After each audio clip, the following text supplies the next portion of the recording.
ओम शांति। आज प्यारे बाबा ने हम बच्चों को कहा है कि तुम रूहानी यात्री हो। यात्री क्या करता है? यात्रा करता है, और यात्रा करते समय उसे अपनी मंजिल याद रहती है। और किस देवी और देवता की यात्रा की मंजिल उसने पकड़ी है, उसका नाम भी उसे याद रहता है और उसका नारा भी लगाता रहता है। अब वो यात्रा तो इसीलिए कहलाती है क्योंकि वो चल कर जाते हैं। आजकल भले रिवाज है कि वो पैदल नहीं, हवाई जहाज से भी चले जाते हैं। बाबा हम बच्चों को जो यात्रा देता है वो इस धरती की नहीं, किसी आत्मा की नहीं, लेकिन हमारे असली घर परम धाम मुक्ति धाम की यात्रा कराता है। ये कितनी वंडरफुल बात है कि हम बैठे यहाँ होते हैं, चलते फिरते यहाँ हैं, लेकिन यात्रा हमारी चांद सितारों से भी पार परम धाम की चलती है, क्योंकि वहीं हमें लौटना है और वहीं ही प्यारा शिव बाबा रहता है। इसलिए बाबा ने कहा है कि बच्चे, मैं तुम बच्चों को ये दो ही बात विशेष कहता हूँ, मन मना भव मध्य जी भव। मन को मेरे पास ले आओ परम धाम में, और वो भी चलते फिरते उठते बैठते खाते पीते कर्म करते।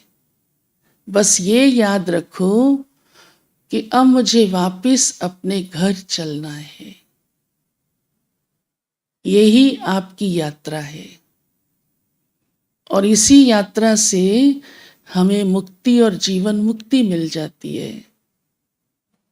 इसी यात्रा से हम विकर्मा जीत, विकर्मों का भी विनाश कर लेते हैं, और इसी ही यात्रा से हम स्वर्ग नई दुनिया के अधिकारी बन जाते हैं।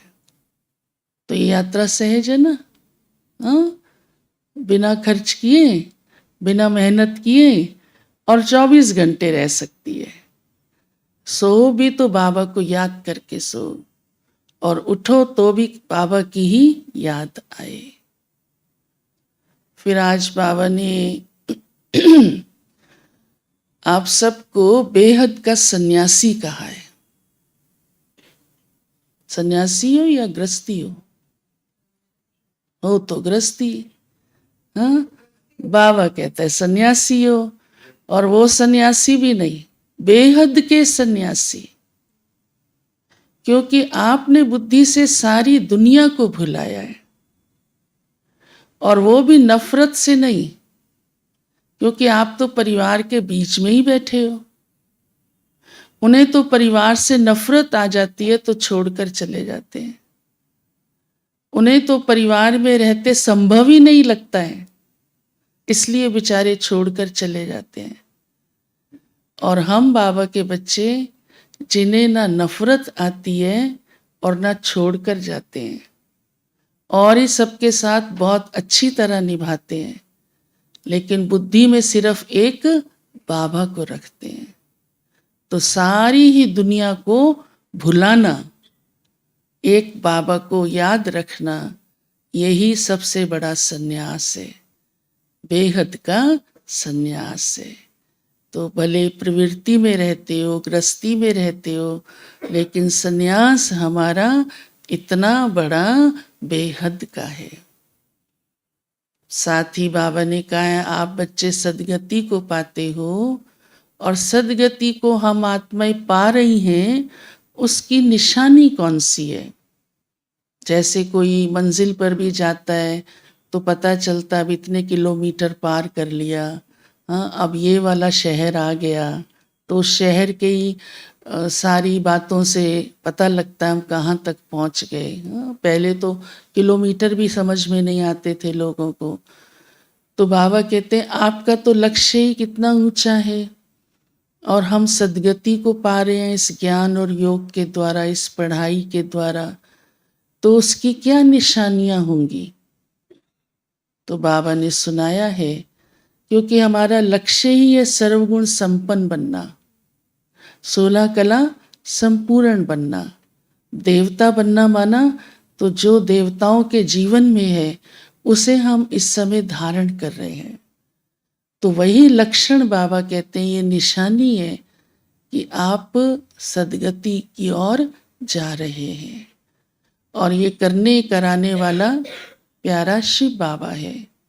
उसकी ये निशानी नहीं है कि वो सर्वगुण संपन्न है, तो उसकी निशानी कौन सी है कि वो गुणों का सागर है।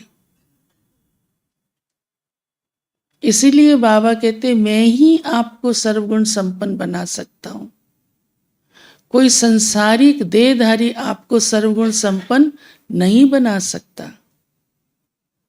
तो बनाने वाला बाप है, बनने वाले हम हैं, और बनाने वाला स्वयं सागर है उन सभी गुणों का, सभी शक्तियों का।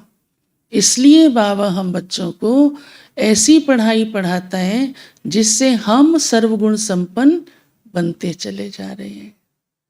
तो कितना सहज बाबा हमको इस पढ़ाई से इतना ऊंचा, इतना श्रेष्ठ बनाते हैं।